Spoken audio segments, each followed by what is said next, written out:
6 seconds, that's how long it took Decatur police to confront, shoot, and kill Steve Perkins. Tonight's Decatur City Council work session went on for 3 hours. It included public comments from the community, taking nearly all of that time. A frustrated community wanting transparency and answers from their leaders. It's been 8 weeks since Steve Perkins was shot and killed by Decatur police.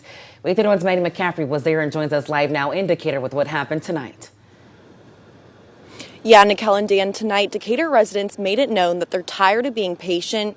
Mayor Tab Bowling took a lot of heat from the community as a week from today, he'll make the employment decision for the 4 officers involved in the deadly shooting of Steve Perkins. Now, after the work session, I asked Mayor Bowling if he wanted to say anything on camera. His response was, "Are you kidding me?" So I feel like God wants justice for Steve. Sharing with the community and city leaders, the neighbor of Steve Perkins, Michael Kapp, says he had only recently gotten a doorbell security camera before the night Steve Perkins was shot and killed by Decatur police. His doorbell camera footage has played a huge part in this case.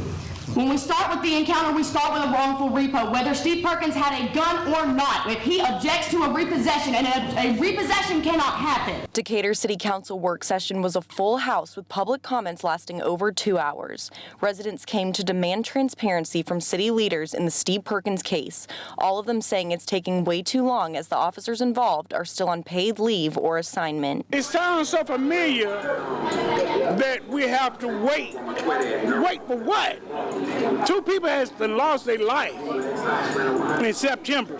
This is real. This is not nothing to be played with. This has got to be dealt with immediately. And that mayor, he needs to be impeached.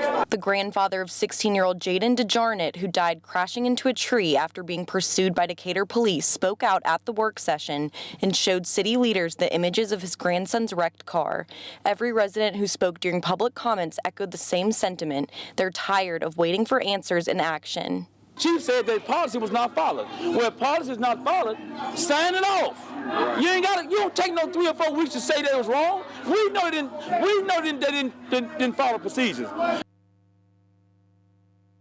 Now, tonight I learned that all of the officers involved in the deadly shooting of Steve Perkins have lawyers. Next Monday, Police Chief Todd Pinion will be at the discipline hearings with Mayor Tab Bowling, and each officer involved will have their own individual hearing. Live in Decatur with coverage you can count on, Maddie McCaffrey, Wait 31 News.